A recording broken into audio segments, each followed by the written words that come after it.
안녕하십니까. 하우스로고 공인중개사 서명균입니다. 오늘은 특별하게 건축 시공 현장을 찾아왔습니다. 철근 콘크리트 전문 시공기업 한글주택과 업무 협약을 맺고 진행하는 세 번째 콘텐츠로 이 건축 시공 현장이 어떻게 진행이 되는지, 얼마나 어떤 부분을 꼼꼼하게 신경 써서 진행되는지 알아볼 텐데요. 이 안전을 위해서 제가 안전모까지 썼거든요. 현장을 자세히 살펴보면서 이야기를 들어보겠습니다. 오늘도 현장에서 한글주택 곽 대표님을 만나보겠습니다. 안녕하세요. 안녕하세요. 네. 오늘 현장은 좀 어떤 곳인가요? 예, 여기 이제 아산 현장에 오셨고요. 노출 콘크리트하고 외벽 석재 마감으로 이루어진 2층짜리 주택입니다. 네, 2층 주택이요. 예. 건축 연면적은 어느 정도 돼요? 연면적은 43평이고요. 네. 지금 공정률은 60% 정도 60%? 예, 진행된 상태입니다. 절반 정도 이제 진행이 됐네요. 그러면 맞습니다. 완공이 되면 한 시기가 어느 정도 남은 건가요? 지금 봄에 입주하시는 걸로 그렇게 이제 일정 잡고 작업 중입니다. 지금 12월인데 이제 3, 4개월 뒤면 거의 다 이 맞습니다. 주택이 정말 멋진 주택으로 완성이 되겠네요. 그렇습니다. 이제 어제까지 이틀 동안 전국적으로 폭설이 많이 내렸잖아요. 그나마 많이 아산은 좀 덜한데 이렇게 눈이 올 때 공사 진행은 거의 불가능한 거죠. 아니요, 불가능하진 않죠. 그래요? 그렇죠. 이제 습식 공사나 네. 날씨에 이제 영향을 받는 외부 공사는 못 하겠지만 네. 그 외에 이제 내부 공사라던가 이런 것들은 할 수 있고요. 또 외부 공사를 하더라도 뭐 계속 영하로 내려간다거나 이런 게 아니기 때문에 네. 예, 날씨 봐가면서 또 따뜻할 때 또 외부 공사도 진행하고 있습니다. 그럼 한글주택에서는 미리 일기예보를 체크하면서 종공사 진행을 모든 현장은 다 시작하는 마찬가지죠. 네. 맞습니다. 또 근데 일반적으로 또 주택을 시공하시는 분들 입장에서는 얼핏 듣기로 겨울에 공사를 하면 안 돼 라고 생각하시는 분들이 좀 적지 않거든요. 근데 이 주택은 또 이제 12월, 1월, 2월 이 한겨울에 공사가 진행이 된단 말이에요. 맞습니다. 예, 예. 좀 이 그래서 부분은 어때요? 뭐 건축주님께서 뭐 동절기 공사를 좀 피하고 싶다라고 네. 말씀하시면 그렇게 피해서 공사를 할 수밖에 없지만 네. 동절기라고 공사를 못하거나 불가능한 건 전혀 아니고요. 네. 동절기에도 또 오히려 저희는 골조공사 같은 경우에도 나중에 또 참고 영상 나가겠지만 네. 이렇게 블러시트라고 하는 천막 같은 걸 뒤집어 씌워서 안에서 난로 피우면서 네. 타설하고 양생하고 하는 과정도 있기 때문에 겨울철도 전혀 지장 없이 공사를 진행하고 있습니다. 그럼 하절기에 공사를 진행한 주택과 동절기에 공사를 진행한 주택에 좀 퀄리티 차이가 있을까요? 퀄리티 차이는 없다라고 보시면 되고요. 아예 단지 없다. 이제 시공사 입장에서는 네. 동절기에 공사를 하면 아무래도 난방비라든가 네. 이런 부수적인 경비가 좀 더 들죠. 더 드는 것 뿐이고 건축주님 소비자 입장에서는 뭐 퀄리티가 동절기에서 나쁘다, 하절에서 좋다, 거꾸로도 마찬가지고 그런 네. 건 없습니다. 그러면 건축주 말씀하신 대로 소비자 입장에서는 본인 스케줄에 중심을 두고 좀 공사 진행 과정을 잡으면 되겠네요. 맞습니다. 그럼 크게 문제가 없네. 예. 그럼 오늘 주제에 대해서 좀 본격적으로 알아보죠. 예. 오늘 어떤 거를 좀 소개해 주실 건가요? 일단은 이제 여기는 이제 그 노출 콘크리트 전체가 다 외장이 노출 콘크리트는 아닌데 네. 노출 콘크리트하고 석재 마감이 이제 섞여 있긴 한데 네. 일단은 내단열 공사로 진행이 됩니다. 네. 단열재는 외부 벽체 외부 쪽이 아니라 벽체 내부 쪽으로 이제 설치가 다 되고요. 네. 나중에 안에 들어가서 보실 텐데 그리고 일부분 노출 콘크리트로 마감이 돼서 지금 이렇게 보시는 것처럼 네. 이렇게 수평으로 이렇게 수설목이 돼 있는 홈이 파져 있는 거는 타설 이음부가 되겠고요. 네. 수직으로 이렇게 수설목이 들어가 있는 거는 이제 크랙 방지하기 위해서 신축줄론이라고 하는데 네. 크랙 방지를 하기 위해서 저희가 일정 간격으로 이렇게 수직으로도 수설목을 설치해서 공사를 하고 있습니다. 네, 지금 생소한 용어를 말씀해 주셨는데 신축 줄눈, 수절목. 네. 일단 수절목은 좀 어떤 거죠? 이제 물을 끊는 나무에서 네. 수절목인데 네. 이제 그거를 타설 이음부에 이제 함으로 인해 가지고 타설 이음부가 이제 외부로 노출되지 않기 때문에 크랙 같은 것도 보이지가 않죠. 네. 그런 활용성이 있고 또 수직 같은 경우는 콘크리트가 이제 한 판으로 굉장히 넓은 면적의 한 판이면 예. 크랙이 저희가 컨트롤할 수가 없어요. 어디 생길지도 모르고 예. 그래서 이제 크랙을 좀 컨트롤 해보자 해서 이제 일정한 폭 이내로 네. 되게끔 이렇게 홈을 파두는 겁니다. 그러면 그 크랙이 뭐 어느 곳에 정말 예방할 수도 없는 곳에 생기는 걸 방지하기 위해 위해서. 미리 하는 거네요. 그렇죠, 맞습니다. 그러니까 독감 예방 주사라고 보면 되는 거네요. 정확합니다. 적절한 예. 비유신 것 같습니다. 네. 그럼 노출 콘크리트 이 방식에 이 한글 주택이 신경 쓰는 부분은 어딘가요? 노출 콘크리트는 일단은 그 수직 수절목하고 네. 수평 수절목, 그 다음에 물 끊기 지금 창호 상부에 지금 홈도 파져 있는데 저런 것들은 기본적으로 하지 않으면 안 되는 것들입니다. 아, 네. 그래서 이제 이게 콘크리트 자체로 마감이 되기 때문에 아무리 그 성형 노출 콘크리트라고 네. 해도 면 처리를 하고 나면은 콘크리트의 숙명처럼 따라다니는 게 크랙이거든요. 네. 그래서 크랙을 어느 정도 조절할 수 있는 수절목은 반드시 일정 간격, 등 간격이 되게끔 네. 3m면 3m 이내가 되게끔 이렇게 해서 조절을 해서 디자인 겸해서 넣어주는 게 너무너무 중요합니다. 네, 확인해야 할 것도 많고 신경 써야 할 것도 많은데 예. 지난번에 저희가 영상에서 말씀하신 것처럼 그런데 다른 곳보다 비용 절감이 된 상태로 이 주택을 지을 수 있는 건가요? 그럼요. 저희는 저희가 제시한 평단가, 네. 스펙 평단가로 약속을, 그건 고객하고 약속이니까. 네. 예. 근데도 이렇게 꼼꼼하게 신경 써서 예. 완벽한 주택을 짓기 위해서 노력하고 있다. 맞습니다. 이 현장에서 볼 수 있겠네요. 그럼 노출 콘크리트는 일반적으로 예. 최근 몇 년 사이에 뭐 상업용 건물에서 좀 주목을 받으면서 그렇죠. 이제 주택도 자신만의 유니크한 주택을 가지고 싶다는 분들이 좀 선택을 하시잖아요. 맞습니다. 그럼 이 노출 콘크리트 공법으로 할 때는 일반적으로 일반인들은 타일 안 쓰니까 벽돌 안 쓰니까 네. 비용이 좀 덜 들지 않아? 이렇게 생각하시는 분들도 있더라고요. 그렇죠. 네.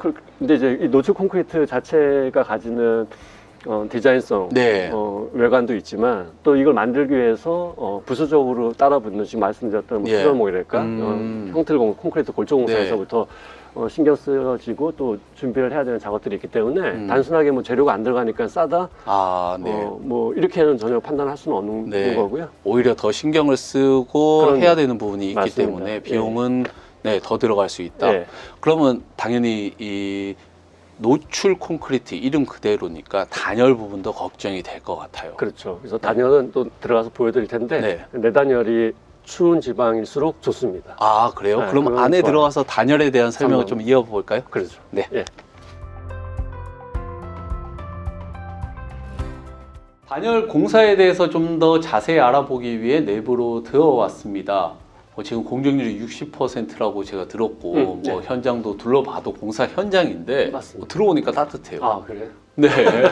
벌써 단열 공사가 진행이 된 건가요? 맞습니다. 단열 공사는 이제 외벽 내측면에 이렇게 네. 보시는 것처럼 단열재 설치가 다 완료되어 있는 상태입니다. 아, 현재 예. 이게 노출 콘크리트 방식이어서 예. 단열에 더 신경을 쓰는 건가요? 아니면 다른 방식으로 하더라도 이렇게 한글 주택에서는 시공을 하는 건가요? 예, 똑같습니다. 다 똑같은데 네. 이제 내단열은 또 내단열만의 또 특징이 있기 때문에 노출 콘크리트는 또 거기에 네. 걸맞는 단열재 또 네. 시공 방법을 쓰고 있죠. 그 상황에 맞춰서 맞습니다. 가장 좋은 방법을 선택해서 이제 시공을 하는 거군요. 그래요. 그럼 일단 오늘은 노출 콘크리트 주택의 단열이 어떻게 진행되는지에 대해서 좀 더 자세히 알아볼 텐데, 네.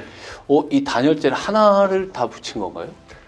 이 지금 두께가 140T짜리인데 네. 이걸 한 장을 붙여서 끝내는 게 아니라 네. 반 나눠서 네. 한 장 70mm 붙이고 또 70mm 붙인 두 겹 엇갈림 시공이라는 걸로 시공을 했습니다. 저 창호 쪽에서 보면 맞습니다. 네. 여기 보시면은 보일 텐데요. 한 장, 두 장 이렇게 두 네. 개를 붙였죠.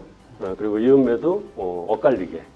이음매. 네, 첫 번째 장이 이렇게 어기가 이음매면 두 번째 장은 이제 엇갈림을 이음매를 감추는 식으로 네. 그렇게 이제 두 겹 엇갈림 시공을 해서 단열재를 설치했습니다. 네, 오늘처럼 좀 추운 날씨에는 찬 공기가 들어올 수 있는데 뭐 들어오는 곳은 이음매일 테니까요. 그렇죠, 그렇죠. 네, 거기를 엇갈려서 이제 이중 방어막을 설치하는 그렇죠, 거군요. 맞습니다.